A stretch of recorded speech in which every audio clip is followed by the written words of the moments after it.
Coucou tout le monde. Désolée, je commence le live hyper tard. J'avais carrément oublié que j'avais réservé au resto aujourd'hui.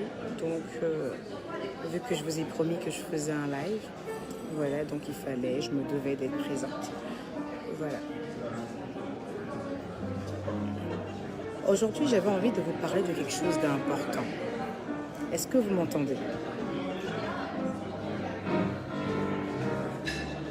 Est-ce que vous m'entendez? Je vais bloquer ça d'abord. Ok. Je le prendrai après. Parfait. Continue. Vous m'entendez?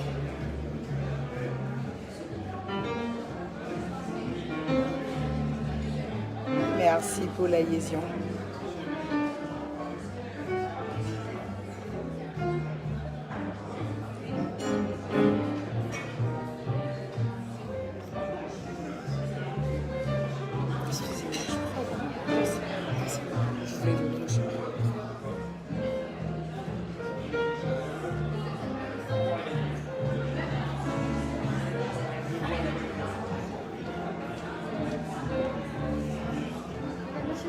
Bonsoir. Qu'est-ce qui vous fait plaisir? Ok. Nous attendons la troisième personne qui sera là dans 5 minutes. D'accord. Est-ce que vous souhaitez commander quelque chose en attendant peut-être ou... Alors, moi je suis déjà allée en fait sur un verre de chardonnay. Un verre de chardonnay, d'accord. Chardonnay. Et je vais attendre mon ami en fait, voir comme ça. D'accord, très bien madame. Je vais déjà commencer avec un verre de chardonnay. Et moi, un mojito. Un mojito, très bien. Merci. Voilà. J'espère que vous allez bien. Alors aujourd'hui, je suis face à vous pour vous dire que je me prépare. Je me prépare tous les jours. Vous aurez l'impression de ne pas trop me voir en live. C'est parce que je me prépare. Je me prépare pour notre événement. Notre événement, en fait, qui aura lieu le 4 décembre 2021. Il s'agit de ma première conférence. J'entends un peu des personnes parler de conférence de presse. Non, il n'est pas question de conférence de presse, il est question d'une conférence, mais une vraie conférence. Donc, je deviens conférencière à partir du 4 décembre. Alors, je ne peux pas trop être sur les réseaux parce que je dois préparer cet événement. Cet événement, ce n'est pas rien. Cet événement, ce n'est pas juste un spectacle. Cet événement, ce n'est pas juste de mettre devant une foule et de parler. C'est quelque chose que je prépare minutieusement. Parce que vous êtes en train de débourser beaucoup d'argent pour venir me voir. Autant j'ai déboursé beaucoup d'argent pour pouvoir en fait créer cet événement. Oui, cet événement, je l'ai créé pour vous. Voilà, je l'ai créé pour vous. On y a investi beaucoup, mais beaucoup. Monsieur, madame, son chardonnay, son chablis. Vous goûtez? Juste un tout petit. Parfait. Et le mojito arrive tout de suite. Oui, ok, pas Il est parfait. Super. Allez-y. Merci. Et donc, je me prépare. Comme je le dis, c'est pas un spectacle. C'est pas en fait. C'est pas quelque chose où on viendra se placer devant vous comme ça, faire un speech à ne pas en finir, quelque chose de naze, non. C'est quelque chose qui est préparé minutieusement. Et tous les jours que Dieu fait, tous les jours que je prends mon calepin et j'écris des lignes, j'écris des mots. Mais qu'est-ce que je vais dire à ces gens? Comment je vais m'exprimer? Comment je vais les toucher? Comment ils vont en ressortir de là grandi? Qu'est-ce qu'ils vont apprendre en ressortant de là? Je me sers de mon expérience, j'apprends tous les jours et j'invoque aussi le sang précieux de Jésus afin que cette cérémonie soit une réussite. Je vous remercie parce que je vois que les tickets grimpent. On me fait signe en coulisses que vous achetez les tickets. Et je vous dis merci. Merci pour cette force que vous me donnez. Merci pour cette force. Quand j'appelle le service de billetterie, je dis ça avance comment? Ils me disent, ah, ils sont en train de faire du sale. Je vais donc continuer. Moi, par derrière aussi, je travaille pour vous donner du sale. J'ai déjà fait le premier, c'est de vous offrir une belle salle. Voilà. Donc, il faut que tout suive en fait. Il faut que tout suive. La salle, c'est bien, on l'a prise. Elle est magnifique. On a dépensé. Mais hormis la salle, il y a également ce que vous êtes venu voir. Me voir. Me voir dire quoi? Suspense. Donc, juste pour vous dire que les billets sont encore en vente. On est sur une salle de 400 places. Pour les standards et les VIP. J'ai pris 2 salles. L'Élysée et la Vendôme. La deuxième salle servira pour les VIP qui vont rester avec moi pour siroter du blanc champagne, discuter et parler personnellement. Voilà, donc c'est vraiment les VIP ont droit aux 2 salles. Vous comprenez? Cette conférence n'est pas juste un truc pour me faire voir. C'est une manière en fait pour moi de rentrer dans une nouvelle carrière, d'embrasser une nouvelle carrière. Donc j'ai rêvé. J'ai regardé cette carrière de loin au travers de Lady Sonia. J'ai regardé cette carrière de loin au-devant de beaucoup d'autres conférencières que j'adulte. Et je me suis dit, pourquoi pas moi? C'est pas qui veut qui devienne une excellente conférencière. Il y a du travail par derrière. Donc quand vous ne me voyez pas en live, quand vous ne me voyez pas prendre des photos, c'est parce que je travaille pour ça. Je travaille énormément pour ça. Je me fais suivre afin de vous servir quelque chose de merveilleux. Aujourd'hui, j'avais un message pour vous. Le message que j'avais pour vous, c'est laissez-leur prendre vos péchés. Ça veut dire quoi, laissez-leur prendre vos péchés? Vous savez, nous sommes des êtres humains remplis de péchés. Nous fautons tous les jours. Nous faisons des choses qu'il ne faudrait pas faire.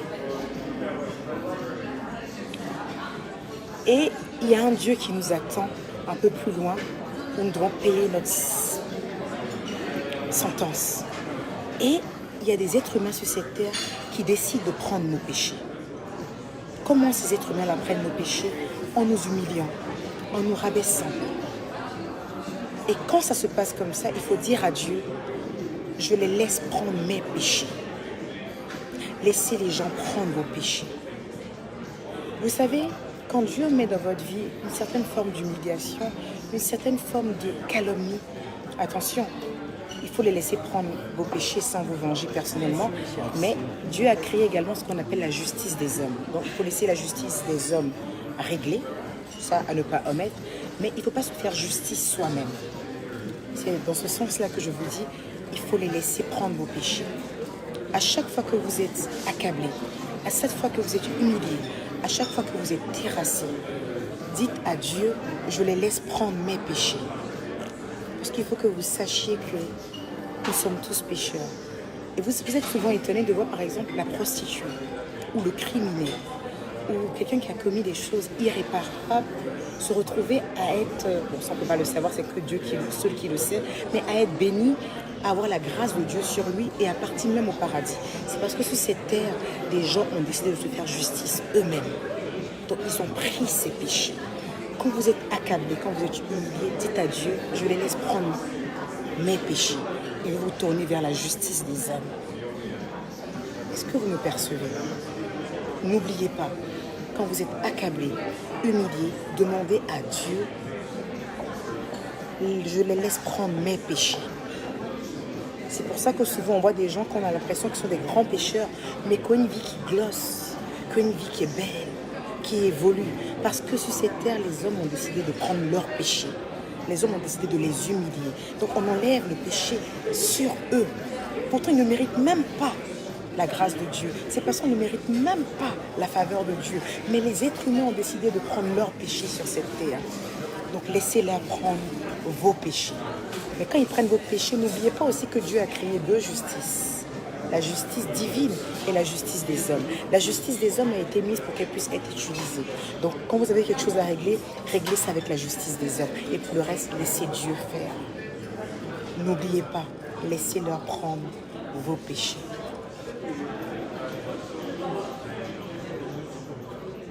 D'accord?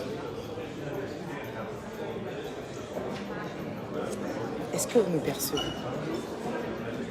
Écrivez, je les laisse prendre mes péchés. Écrivez, je les laisse prendre mes péchés. Au risque de me répéter, vous allez voir des gens qui font beaucoup d'erreurs, des gens qui faillissent. Mais vous avez l'impression que leur vie évolue. Vous avez l'impression que Dieu les bénit. Pas parce qu'ils méritent autant que vous, mais juste qu'on a pris leurs péchés. on a pris leur péché. Des gens ont décidé de prendre leur péché.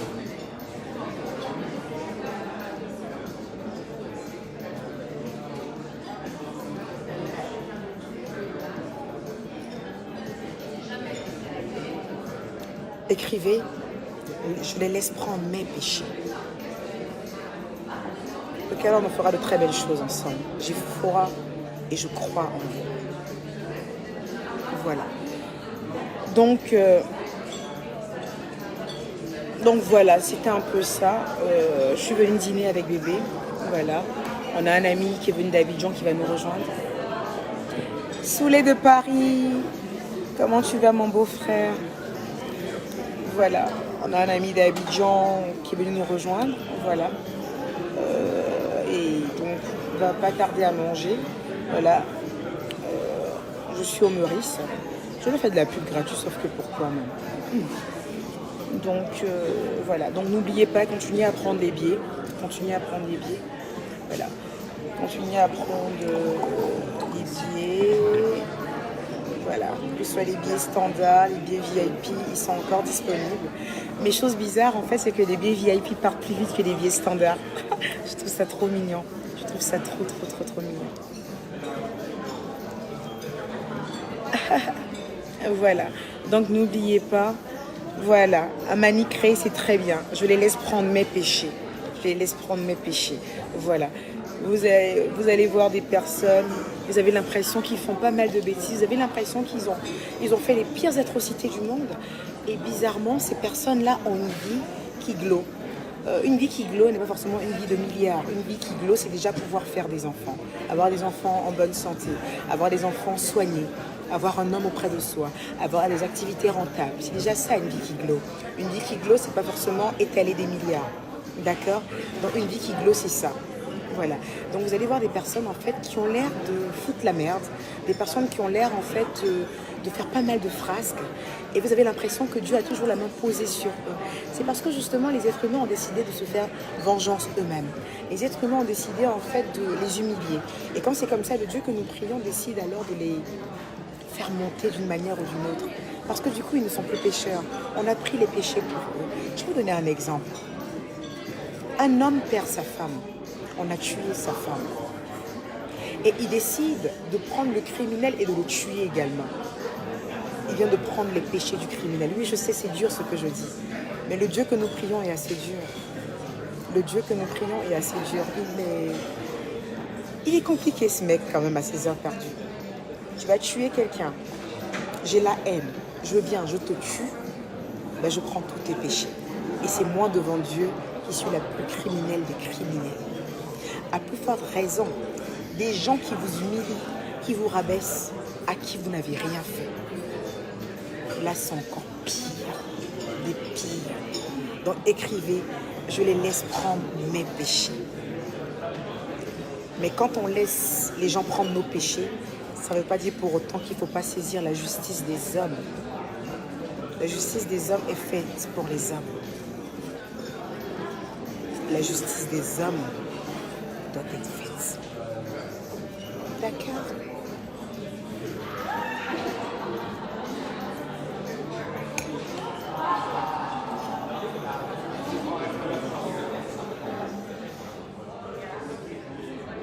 David Cuit, fais attention à toi avec votre visiteur. Le visiteur, en fait, c'est un ami de longue date, de très longue date, en fait, de mon fiancé. Voilà. Donc, je n'ai pas à faire attention à lui. Voilà.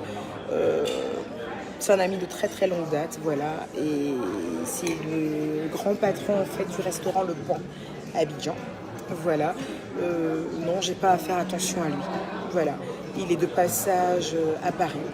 Donc, vous savez, il y a mon amour pour la table, donc je veux lui faire découvrir le Meurice. Donc, on est venu manger avec lui. Je n'ai pas à faire attention aux gens. J'ai juste à rester avec mes amis de base, avec ma friend base. Je n'ai pas à faire attention aux gens. Je n'ai juste pas à faire entrer de nouvelles personnes dans ma vie. Vous me comprenez? Je n'ai pas la force de faire attention aux gens. Je suis quelqu'un d'ouverte. Quand je suis avec quelqu'un près de moi, si je pète, je te dirai « Ah, je viens de péter, ça pue ». Si j'ai fait l'amour la veille et que j'ai aimé, oh là là, j'ai fait l'amour, mais c'était un délire. Les gens comme nous, on doit être juste avec des personnes de longue date. On ne doit pas vivre avec des gens où on doit faire attention. Ou bien on reste seul. Soit tu restes seul, soit tu évolues avec ta friend base. On s'est un peu heurté, mais là n'est pas le sujet. Je n'ai pas à faire attention aux gens. Quand tu dis que tu as des amis, c'est des amis de longue date. Il n'y a juste pas à faire entrer de nouveautés dans sa vie. Gardez vos anciens amis, c'est tout. Ne cherchez pas à vivre et à faire attention à tout ce qui est autour de vous. En ce moment-là, vous ne vivez pas. Vous comprenez? Voilà. Donc, j'ai mon ami qui ne va pas tarder à arriver. Je crois qu'il est d'ailleurs là. Je pense qu'il est en train de se garer. Donc, je vais commencer à réserver le dîner de ce soir. Voilà. Voilà. Donc, le plus important n'est pas de chercher. Le plus important n'est pas de chercher à avoir de nouveaux amis et ensuite de faire attention aux gens. Non, gardez vos anciens amis. Gardez des gens 15 ans, 10 ans d'amitié où vous avez eu les pires problèmes, où vous avez eu des moments de fight, mais qui sont restés droits et dignes. Gardez vos anciens amis. Gardez votre friend base. Ne cherchez pas à faire entrer de nouvelles personnes pour ensuite faire attention à eux. Pourquoi vous les mettez auprès de vous, c'est pour faire attention à eux? Ça ne sert à rien. C'est pas la peine. Voilà. C'est pas la peine. Voilà. Donc gardez vos anciens amis et évoluez tranquillement. Après, ne fermez pas la porte aussi à de belles découvertes, des connaissances. Mais restez des connaissances. Que ça reste platonique.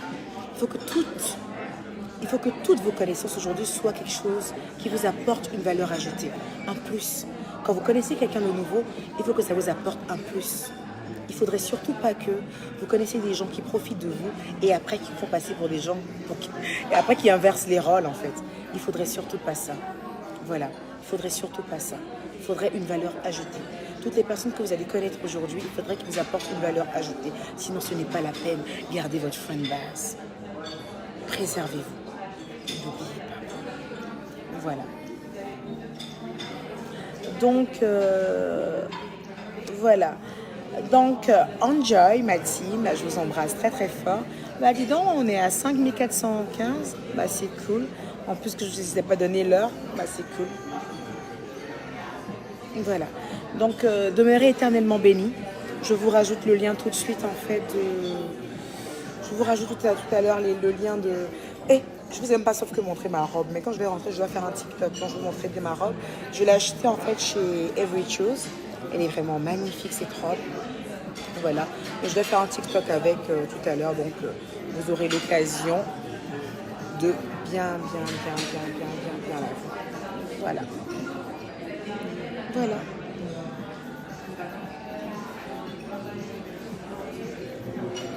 Voilà. Donc, je vous fais de gros bisous. Et puis, voilà. J'ai pas le temps, en fait, de me justifier sur la toile. J'ai trouvé 2 endroits pour me justifier. Face à ma Bible le soir et devant la justice. Take care.